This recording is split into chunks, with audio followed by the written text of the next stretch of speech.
Hello, good morning बच्चों, class 4 के बच्चों। आज मैं आप लोगों को फिर से आपकी परीक्षा के दृष्टिकोण से कुछ प्रश्न जो मैंने कहे थे कि परीक्षा के लिए अभी सभी दिन अभ्यास कराया जाएगा, तो आज मैं फिर से आपको अभ्यास के रूप में 4 प्रश्न लिख के दे रहा हूं। इसका आप स्क्रीनशॉट कर लें और घर पर बैठ कर के परीक्षा के लिए तैयारी करें। किताब का गहन अध्ययन करें, सारे चैप्टर को पूरा पढ़ें, आपके लिए आसान हो जाएगा, क्योंकि प्रश्न जो हैं आपके उसी किताब के गहन अध्ययन करने से आपको पता चलेगा।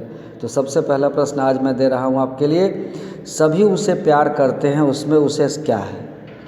सभी उसे प्यार करते हैं, एक सेंटेंस है जिसमें उसे शब्द क्या है? अभी आप व्याकरण के बहुत सारे चैप्टर पढ़े हैं, संज्ञा, सर्वनाम, क्रिया, विशेषण, अव्यय, विकारी, अविकारी, तत्सम, तद्भव, देशज, विदेशज, यह सारे चैप्टर में आपको यह देखना होगा कि यह उसे शब्द क्या है।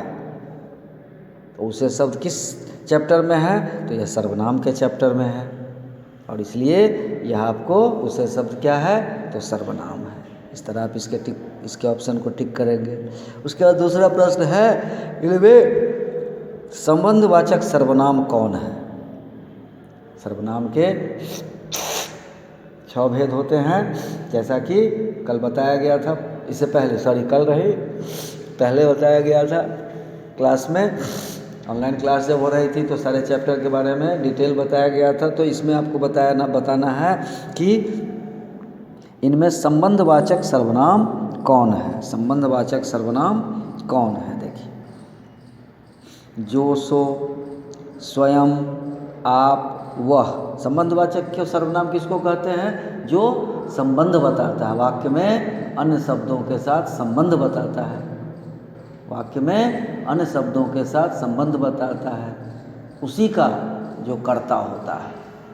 तो इस तरह से इसमें आप देखिए तो आपको मिल जाएगा जो, सो, जो पढ़ेगा सो पास करेगा, जो लड़ेगा सो जीतेगा। तो इसमें कर्ता वही है, उसी का संबंध बताया जा रहा है क्रिया से, इसलिए जो, सो। उसके बाद आता है तीसरा प्रश्न कि जाता है, यह एक क्रिया है जो वर्तमान काल में लिखी गई है।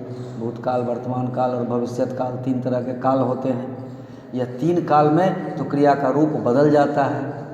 अब यहाँ देखिए, जाता है क्रिया का भूतकाल क्या होगा? भूतकाल क्या होगा? जाता है, ये तो वर्तमान काल है, इसको भूतकाल में बदलना है तो क्या होगा? आपके पास 4 ऑप्शन है, जाओ, जाऊंगा, जाएगा, गया था। भूतकाल का मतलब बीता हुआ समय का काम, बीते हुए समय का बोध कराने वाले को भूतकाल कहते हैं। तो इसमें गया था भूतकाल हो गया। इसी के बाद क्रिया सकर्मक कब हो जाता है? आप पढ़े होंगे क्रिया के चैप्टर में कि क्रिया 2 तरह का होता है, एक सकर्मक और एक अकर्मक। तो क्रिया सकर्मक कब हो जाता है? जब उसमें कर्म दिखाई देता है। जब कर्म दिखाई नहीं देता है तो वह अकर्मक है, और जब क्रिया में कर्म दिखाई देता है तो वह सकर्मक है। इस तरह से आपके ये चारों प्रश्नों के उत्तर मिल गए। अब फिर पढ़िए और परीक्षा की तैयारी कीजिए।